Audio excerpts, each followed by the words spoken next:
मेरे मित्रों, जय मां शारदे। आज मैं आपको बताऊंगी कि प्रदोष जो कल 15 जुलाई को पड़ रहा है, आपको उसके दिन क्या करना है। सभी मनोकामनाएं आपकी पूर्ण हो सकती हैं।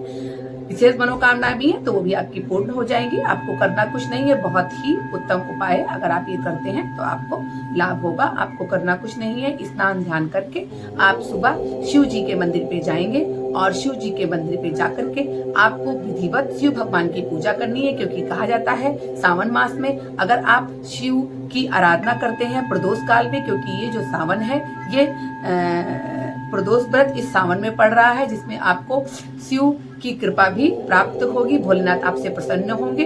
तो फिर आपको एक दिया लेकर के जाना है। आप मिट्टी का दिया ले लीजिए, नहीं तो आप स्टील की कटोरी भी ले सकते हैं, और नहीं तो आप आटे का दिया बना लीजिए। फिर आपको 2 लंबी बाती लेनी है, काफी लंबी बाती आप बना लीजिएगा। और फिर आपको देसी घी चाहिए। देसी घी पूरा आप दिया में भर लेंगे, बड़ा दिया लेंगे और उसमें बत्ती को क्रॉस करके रख लेंगे। उसी के अंदर आप 5 रुपए का सिक्का या 1 रुपए का सिक्का डाल देंगे, और फिर उसके बाद आपको उसमें थोड़े दाने तिल के डालने हैं और अक्षत के 2 दाने आप उसमें डालेंगे।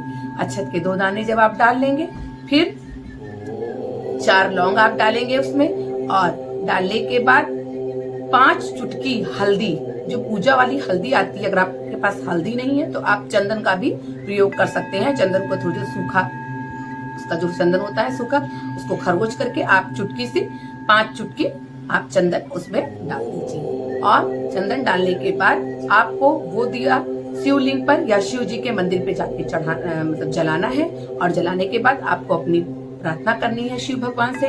जो भी आपकी विशेष प्रार्थना है, विशेष मन्नत है, आप उसे मांग सकते हैं। और फिर उसके बाद आप शिव भगवान की जैसे पूजा करते हैं विधिवत, वैसे पूजा करने के बाद ही आपको ये क्रिया करनी है, ये प्रयोग करना है। बहुत ही उत्तम उपाय है, मेरा आजमाया हुआ उपाय है।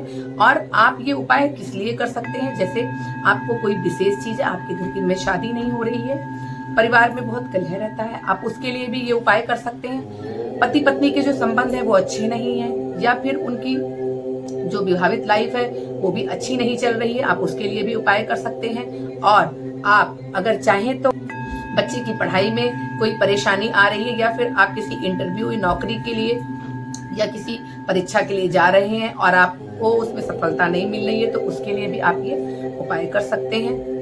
कोई मानसिक रोग से परेशान है या कोई लंबी बीमारी से ग्रसित है, तो उसका संकल्प करके भी आप ये व्रत कर सकते हैं। मतलब ये जितना जो मैं आपको व्रत बता रही हूँ, ये जो उपाय है ये सभी मनोकामनाओं को पूर्ण करने के लिए उपाय है। फिर आप शंकर जी की शिव पुराण अगर आप पढ़ते हैं, शिव चालीसा अगर आप पढ़ते हैं, आरती विधिवत पूजा करके, और आपको हवन जरूर करना है। हवन भी करेंगे आप वहीं पे मंदिर पे। अगर आप मंदिर नहीं जा सकते तो आप घर पे भी ये प्रयोग कर सकते हैं। और उसके बाद जब आपने ये प्रयोग कर लिया है, तब आपको करना क्या है कि जब दिया जल जाएगा तो आप पूरी पूजा समाप्त करने के बाद दिया मंदिर में अगर गए हैं तो वहां से उठा लाएंगे, और अगर मंदिर में नहीं गए, आप घर में ही पूजा कर रहे हैं अपने पूजा स्थल पर, तो आप दिया को वहां से भी उठा लेंगे। और जो 1 रुपए का सिक्का या 5 रुपए का सिक्का आपने डाला है, उसको आप अपने तिजोरी में रख देंगे जहां आप पैसा रखते हैं। और जो लौंग है उसको आपको क्या करना है, लौंग को आपको चौराहे में जाना है और इस लौंगों को चारों दिशा में आपको डाल देना है।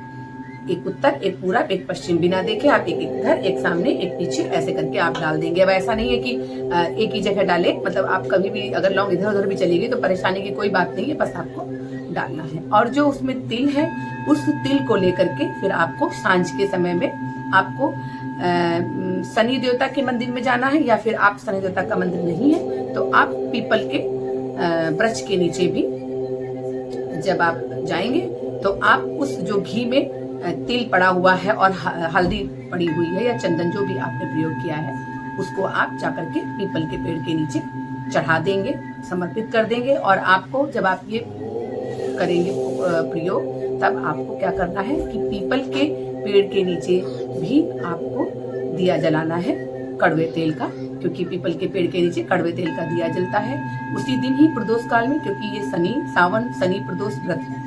और अगर आप व्रत करना चाहें तो करें, नहीं करना चाहते तो कोई बात नहीं, विधिवत पूजा करके आप ये उपाय अगर करेंगे तो आपको उत्तम फल प्राप्त होगा। इसी के साथ मैं अगले वीडियो में मिलूंगी। नमस्कार।